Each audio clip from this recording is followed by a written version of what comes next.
그러나 월곶 판교선에는 심각한 변수가 생겼습니다. 이 노선은 시흥 시청역에서부터 광명역까지는 신안산선과 공용 구간입니다. 그런데 얼마 전 신안산선 공사 현장에서 터널이 붕괴하는 사고가 발생했습니다. 그리고 바로 그 붕괴된 신안산선 터널 20m 아래에 월곶 판교선 터널이 있습니다. 이번 사고의 영향이 앞으로 어떤 식으로 나타날지는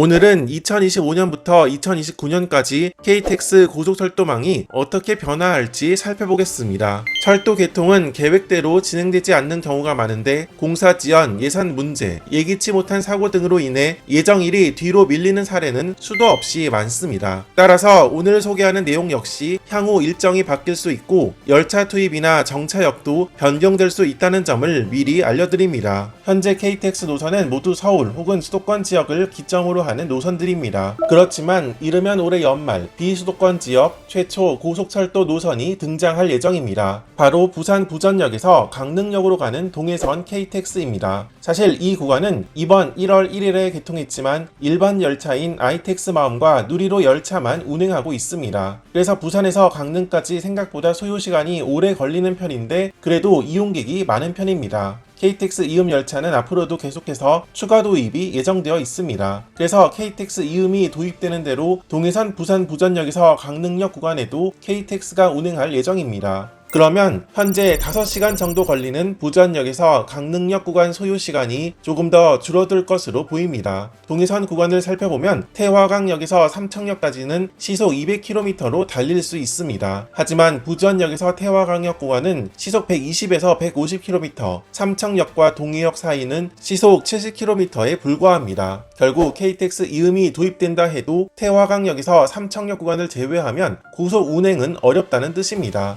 이외에 올해는 전남 장흥, 강진, 해남, 영암을 경유하는 남해선 철도 노선이 개통하는데 언젠가는 이 구간에도 KTX 운행이 예정되어 있습니다. 그렇지만 지금은 신보성역 구간에서 순천역 구간이 전기동차 그러니까 ITX나 KTX 운행이 불가능해 이번에 개통해도 당장 이 구간은 무궁화호 등 일반 열차 위주로 다니게 될 것으로 보입니다. 이어서 2026년으로 접어들면 일단 이 끊겨있는 서해선 구간 서화성역에서 원시역 구간이 이어집니다. 서화성역에서 홍성역 구간은 원래 KTX 이음이 다닐 구간이었으나 운행 구간이 워낙 짧아 ITX 마음이 임시로 운행 중인데 이 서화성역에서 원시역 구간이 이어지면 이제 KTX 이음이 고양시 대곡역에서 김포공항을 거쳐서 홍성역까지 운행하게 될 것으로 보입니다. 현재 서해선은 이용객이 극히 적습니다. 그러나 김포공항 경유 노선이 개통하면 상황이 달라질 것으로 보입니다. 또 하나 주목할 변화가 있는데 경부고속선과 기존 일반선을 아주 짧은 연결선 하나로 이어 새로운 고속철도 노선을 만드는 계획입니다. 바로 인천발 KTX와 수원발 KTX입니다. 수인선 어천역을 지나면 이렇게 경부고속선이 있는데 여기서 두 노선을 연결해 수인선과 경부고속선을 연결하는 사업이 인천발 KTX입니다. 인구 300만 명의 대도시 인천에도 드디어 KTX 정차역이 생기는 것입니다. 수원역을 경유하는 KTX 노선은 사실 이미 있습니다. 그러나 대전역까지는 기존 선을 경유해 고속으로 열차가 달릴 수 없고 대전까지는 가야만 고속선을 탈 수 있어 호남 고속선 방면으로는 운행하고 있지 않습니다. 경부선을 따라 쭉 내려가면 이렇게 서정리역에서 평택지제역 사이에 고속선과 교차하는데 여기서 연결 선로를 만들어 수원발 KTX가 평택지제역을 거쳐서 바로 고속선으로 진입하게 하는 사업이 수원발 KTX입니다. 그러니까 대전까지 기존 선을 탈 필요 없이 평택지제에서 바로 고속선을 탈 수 있게 되는 만큼 고속으로 달릴 수 있는 구간이 더 길어지는 것입니다. 그래서 수원발 KTX가 개통하면 수원역에서 부산역까지 소요시간이 지금에 비해 크게 줄어들 예정이고 목포 방면으로도 열차 운행이 가능해집니다.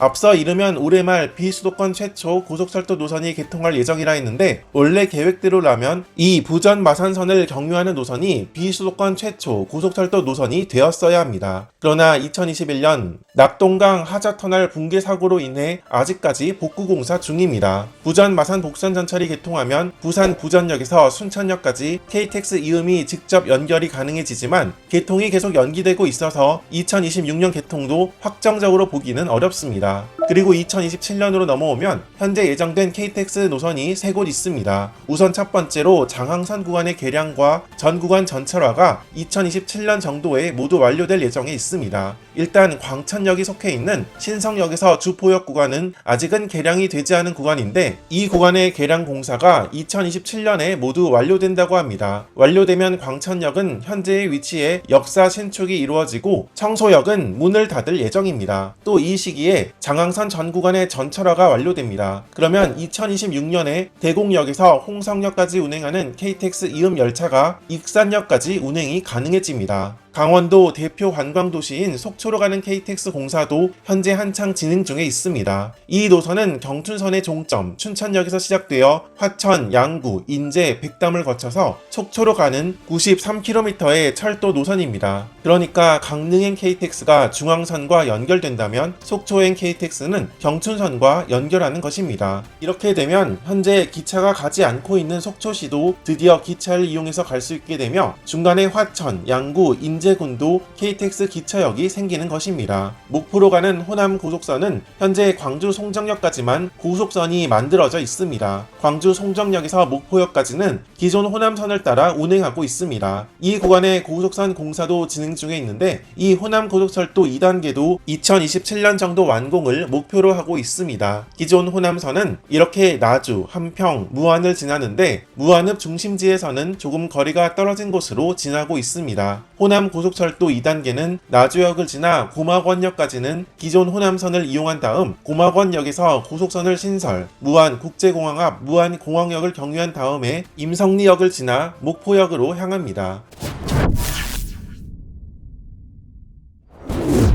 이어서 2028년, 2029년으로 오면 두 개의 철도 노선이 생길 예정인데 하나는 평택 오송 이복선화입니다. 우리나라의 고속철도망을 보면 이렇게 경부 고속선을 두고 중간중간 다른 노선이 분기하는 형태를 하고 있습니다. 그래서 이 노선들이 모두 합류하는 평택 오송 구간은 선로 용량이 한계치에 다다르고 열차 지연도 많이 발생하는데 이를 해결하기 위해 별도의 고속선 선로를 지하에 신설하고 있습니다. 인천 송도역은 인천발 KTX가 개통하면 부산, 목포 방면으로 열차 운행이 가능해지는데 강릉 방면으로도 공사 중에 있습니다. 일단 2028년 개통을 목표로 여주 원주선 공사가 진행 중에 있습니다. 이 노선은 여주역에서 서원주역 구간입니다. KTX 이음 운행을 목표로 공사 중인 노선인데 2029년 개통을 목표로 하고 있는 월곶 판교선이 개통하면 인천 송도역에서 수인선, 경강선을 활용해 강릉 방면으로 열차 운행이 가능해집니다. 그러나 이 월곶 판교선은 일부 구간을 신안산선과 공용하고 있습니다. 시흥 시청역에서 광명역 구간입니다. 그러나 얼마 전 이 구간 신안산선 공사 현장이 붕괴되는 사고가 있었습니다. 그런데 이 붕괴된 신안산선 터널 20m 아래에 월곶 판교선 터널이 있다고 합니다. 최근 기사를 보면 이 월곶 판교선 터널은 이상 징후는 발견되지 않았다고 하는데 어쨌든 월곶 판교선은 신안산선과 공용 구간이 있는 만큼 이번 사고에 영향이 미칠 가능성이 있겠습니다. 이렇게 향후 5년 후 KTX 노선의 변화를 살펴보았습니다. 개통일은 지연될 수 있지만 모두 완료된다면 현재 이 정도의 고속철도망이 이렇게 변화한다고 볼 수 있겠습니다.